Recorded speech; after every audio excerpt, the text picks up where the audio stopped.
Hello everyone, welcome welcome to this session. तो इस session में मैं आपको बताने वाला हूं कि CUET PG इकोनॉमिक्स का एग्जाम अगर आप क्रैक करते हैं तो कौन सा कॉलेज आपको सेलेक्ट करना चाहिए। यहां पर आज हम दो कॉलेजेस के बारे में बात करेंगे, दो यूनिवर्सिटी के बारे में बात करेंगे, यानी कि भाई दिल्ली स्कूल ऑफ इकोनॉमिक्स और दूसरा यहां पर है हमारा all time favourite IGIDR, Indira Gandhi institute of development research. तो आपको कौन सा कॉलेज चूज करना है, कहां पर आपको एडमिशन लेना है, यह जानने के लिए आपको बहुत बारीकी से इनकी स्टडी करनी जरूरी है। तो तब जाके आप अपना जो है डिसीजन बिल्कुल प्रॉपर ले पाएंगे। तो बात करते हैं यहां पर आज DSE वर्सेस IGIDR की। तो भाई सबसे पहले आते हैं यहां पर कि कितनी सीट्स हैं, बैच काउंट क्या है। तो यहां पर अगर हम बात करें दिल्ली स्कूल ऑफ इकोनॉमिक्स की, तो यहां पर भाई टोटल नंबर ऑफ सीट्स रहने वाली है, टोटल नंबर ऑफ सीट्स रहने वाली है 320। साथ ही अगर मैं IGIDR की बात करूं तो यहां पर टोटल नंबर ऑफ सीट्स केवल रहने वाली हैं 50 फॉर MSc इकोनॉमिक्स और इधर फॉर MA इकोनॉमिक्स। अब इन 320 और 50 सीट्स में से कितने लोग पास आउट होते हैं, यानी कि कितने स्टूडेंट्स यहां से पास आउट होते हैं। तो 320 में से लगभग यहां पर 250 अराउंड स्टूडेंट्स पास आउट करते हैं। तो बचे हुए क्वेश्चन है कि बचे हुए स्टूडेंट्स कहां हैं। तो भाई ये वो स्टूडेंट है जो ड्रॉप कर देते हैं या जिनकी बैक आ जाती है या पास नहीं कर पाते हैं, किसी रीजन की वजह से अपनी पढ़ाई बीच में छोड़ देते हैं। और यहां पर अगर मैं काउंट करूं आउट ऑफ 50 तो करीब 45 स्टूडेंट्स जो हैं वो यहां से पास आउट होते हैं। तो ये तो रही बात बैच की। यहां पर अब अगली चीज जो है भाई वो आती है इंफ्रास्ट्रक्चर की फैसिलिटी, क्योंकि आप किसी कॉलेज में जाएंगे तो वहां पर आपको इंफ्रास्ट्रक्चर बिल्कुल बारीकी से देखना जरूरी है कि क्या आपके लिए बेस्ट रहने वाला है। तो सेकेंड चीज अगर मैं इंफ्रास्ट्रक्चर की बात करूं तो इंफ्रा में यहां पर अगर हम देखें तो भाई लाइब्रेरी,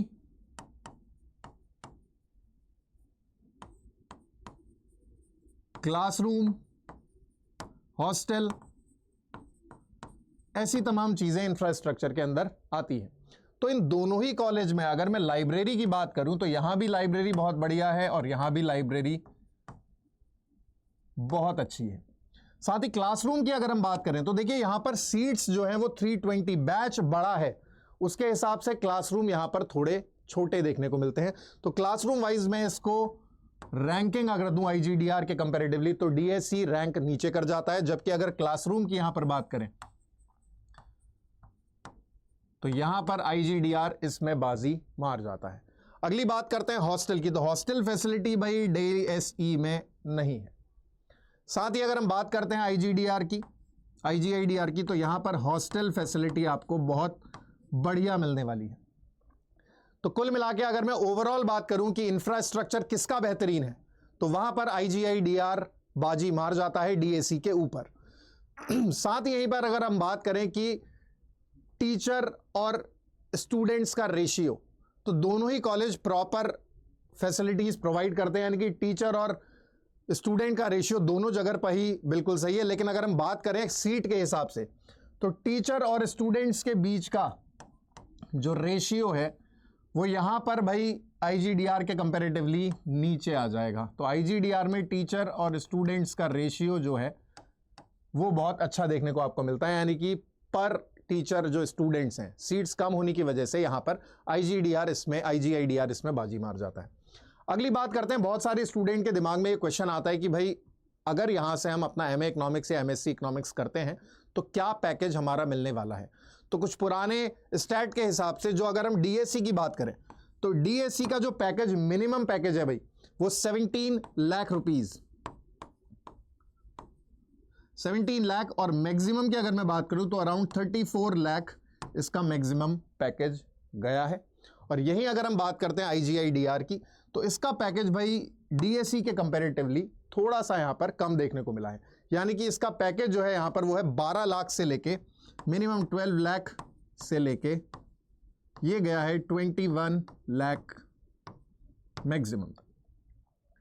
तो यहां पर अगर हम बात करते हैं प्लेसमेंट्स की और यहां पर अगर हम बात करते हैं भाई सैलरी पैकेज की तो DSE ने बाजी मारी है IGIDR के ऊपर। और यहीं पर इसके बाद अगर हम देखते हैं कि इन कॉलेजेस का अगर हम कंपैरिजन करते हैं तो यहां पर फीस स्ट्रक्चर एक बहुत मेजर पार्ट प्ले करता है। तो फीस जो है भाई वो DSE की बहुत कम है, लगभग अप्रॉक्सीमेटली 9,000 पर ईयर, और वहीं अगर मैं IGI-DR की बात करता हूं तो इसका फी स्ट्रक्चर पहुंचता है लगभग 20K पर सेमेस्टर, यानी कि यहां पर लगभग 80,000 रुपीज आपको पूरे देने पड़ेंगे फीस के। और वहीं उसके कंपैरेटिवली अगर मैं यहां पर बात करूं तो ये बिलो 20,000 आपका पूरा हो जाएगा सिलेबस। यानी कि आप यहां से अगर MA इकोनॉमिक्स करते हैं DSC से तो आपको बहुत सस्ता पड़ने वाला है। लेकिन यहीं पर एक क्वेश्चन आता है कि देखिए सारे स्टूडेंट दिल्ली के ही नहीं है, आउटसाइड दिल्ली वाला कोई भी बच्चा अगर दिल्ली में आके DSC में एडमिशन लेता है तो उसको यहां पर अपना बाहर एकोमोडेशन देखना पड़ेगा, जो कि उसको काफी महंगा पड़ जाएगा। यानी कि यहां पर अप्रॉक्सीमेटली अगर मैं 2 साल की बात करूं तो 4 to 5 lakh rupees 4 to 5 lakh rupees आपका रहना और खाने में खर्च होने वाला है, जो कि काफी महंगा पड़ेगा। और उसके कंपैरेटिवली अगर मैं यहां पर हॉस्टल की बात करूं, यहां पर हॉस्टल्स अवेलेबल है, तो ये इसके कंपैरेटिवली बहुत ही चीपर पड़ेगा। यानी कि यहां पर 2 साल का अप्रॉक्सीमेटली खर्चा 2 से लेके 2.5 लाख रुपए, अगर मैं बात करूं 2 से 2.5 लाख रुपए तक का यहां पर सिर्फ आपका खर्चा आने वाला है। तो अगर फीस से रिलेटेड हम देखें तो यहां पर IGI-DR जो है वो बाजी मारता है। DSC उसके कंपैरेटिवली दिल्ली स्टूडेंट्स के लिए सस्ता पड़ेगा, जिनका घर यहां पर है, जो यहीं से रह के पढ़ाई कर रहे हैं। लेकिन आउटसाइड दिल्ली का अगर कोई स्टूडेंट DSC में एडमिशन लेता है तो उसको यहां पर ये पूरा का पूरा MA इकोनॉमिक्स का जो उसका कोर्स है वो महंगा पड़ेगा IGI-DR के कंपैरेटिवली। साथ ही यहां पर भाई बात करते हैं कि इनमें एडमिशन लेने के लिए क्या कट ऑफ इस बार 2025 में जाने वाली है।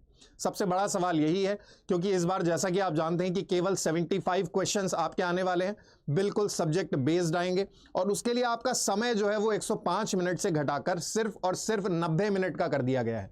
यानी कि अब यहां पर भाई कंपटीशन हो गया है बहुत ज्यादा। तो अगर मैं बात करूं कट ऑफ की, तो मेरे हिसाब से from my point of view इस बार 2025 के लिए DSC का जो कट ऑफ जाएगा वो जाएगा लगभग 250 से लेके 255 तक, 250 से लेके 255 तक का कट ऑफ यहां पर देखने को मिलेगा। सिमिलरली अगर मैं IGI-DR की बात करूं तो इसका कट ऑफ थोड़ा सा ऊपर जाने के चांसेस है, यानी कि IGI-DR का कट ऑफ जो है वो 255 से लेके 260 तक जाने की उम्मीद है। ऐसा इसलिए है क्योंकि IGI-DR को हम भाई इस वजह से बहुत ज्यादा जानते हैं क्योंकि यहां पर बहुत बेहतरीन इंटर्नशिप जो है ऑलमोस्ट सभी स्टूडेंट्स को, क्योंकि स्टूडेंट्स नंबर जो है यहां पर बहुत कम है, तो यहां पर एक जो मेजर फैसिलिटी है वो यहां पर है इंटर्नशिप। यहां पर इंटर्नशिप बहुत बेहतरीन तरीके से बहुत बड़े बड़े संस्थानों में जैसे RBI या मिनिस्ट्री के कुछ संस्थानों में बहुत आसानी से यहां पर इंटर्नशिप के लिए प्लेसमेंट हो जाता है। अब यहां पर यह मतलब नहीं है कि आपका इंटर्नशिप हो रहा तो आपका प्लेसमेंट हो गया, लेकिन अगर आप किसी बड़े संस्थान में इंटर्नशिप करते हैं तो वो कहीं ना कहीं आपको बेनिफिशियल रहेगा ही रहेगा अपने करियर को बूस्ट करने के लिए। साथ ही इंटर्नशिप की बात अगर मैं DSC में करूं तो ये यहां पर थोड़ा सा कमजोर पड़ जाता है। लेकिन क्यों DSC को फेवर करा जाता है IGI-DR के ऊपर, यानी कि क्या एडवांटेजेस हैं DSC की? सबसे पहली बात कि अगर आप दिल्ली से हैं तो आपके लिए DSC बहुत जरूरी है एडमिशन लेना, क्योंकि ये आपको बहुत ही सस्ता पड़ने वाला है। दूसरी चीज जो सबसे मेजर है, यानी कि अगर आपको रिसर्च में जाना है, मोस्टली फोकस अगर आपको रिसर्च में करना है तो आप चूज करिए IGI-DR। और अगर आपका मेन फोकस कॉर्पोरेट लाइफ में जाने का है या जल्दी से प्लेसमेंट लेने का है, जल्दी से नौकरी पर जाने का है, तो आप यहां पर आंख बंद करके चूज कर सकते हैं DSE। तो ये 2 कॉलेज जो है भाई वो बहुत ही बेहतरीन कॉलेज हैं MA इकोनॉमिक्स के लिए और साथ ही MSc इकोनॉमिक्स के लिए। बहुत सारा कंफ्यूजन स्टूडेंट्स के बीच में रहता है कि कौन सा चूज करा जाए, लेकिन यहां पर एक बहुत मेजर जो रोल है वो है मैथ्स का, यानी कि IGI-DR मैथ्स कंपलसरी मांगता है, मैथ्स इज कंपलसरी। तो यहां पर एक स्टार बना के मैं ये पॉइंट और लिख रहा हूं कि भाई यहां पर मैथ्स जो है ये कंपलसरी है। कंपलसरी मैथ्स का मतलब है कि आपका क्लास 12th में मैथ्स होना जरूरी है, जैसा कि पिछले साल हमने देखा था। तो इस साल भी यहां पर क्लास 12th में मैथ्स होना जरूरी है आपके पास, जबकि DSC में ऐसा कोई भी स्ट्रिक्ट रूल नहीं है कि आपके क्लास 12th में मैथ्स होनी जरूरी है। लेकिन यहां पर मैं आपको एक चीज़ और बता दूं कि if you are preparing for CUET PG economics exam, तो आपका मैथ्स के ऊपर कमांड होना बहुत अच्छा है, ज़रूरी है। मैथ्स और स्टैटिक्स के ऊपर कमांड होना बहुत ज़रूरी है, क्योंकि यहाँ पर करीब 10 to 12% क्वेश्चंस मैथ्स के भी देखे जाते हैं और 10 to 12% क्वेश्चंस यहाँ पर जो है स्टैटिक्स के भी देखे जाते हैं। और आगे की पढ़ाई के लिए भी अगर IGI-DR से आप MSc इकोनॉमिक्स कर रहे हैं, तो वहाँ पर आपको मैथ्स की रिक्वायरमेंट बहुत ज़्यादा पड़ने वाली है। सिमिलरली MA इकोनॉमिक्स में मैथ्स का उतना रोल नहीं है जितना कि MSc इकोनॉमिक्स में है, और यहाँ पर ऐसा कोई कंपल्जन भी नहीं है कि आपका 12th स्टैंडर्ड में मैथ्स होना कंपलसरी है। तो एक ये पॉइंट बहुत ज़्यादा मायने रखता है इन दोनों कॉलेजेस में एडमिशन लेने से पहले। तो यहाँ पर मैं आपको अगर सजेस्ट करूँ कि अगर आप दिल्ली से हैं तो you can go for DAC, और अगर आप आउटसाइड दिल्ली स्टूडेंट हैं तो आप प्रेफर कर सकते हैं IGI-DR को। तो ये एक छोटी सी इंफॉर्मेशन थी मेरी तरफ से। मैं पवन जोशी, आपका इकोनॉमिक्स फैकल्टी अड्डा 24/7 से। Thank you.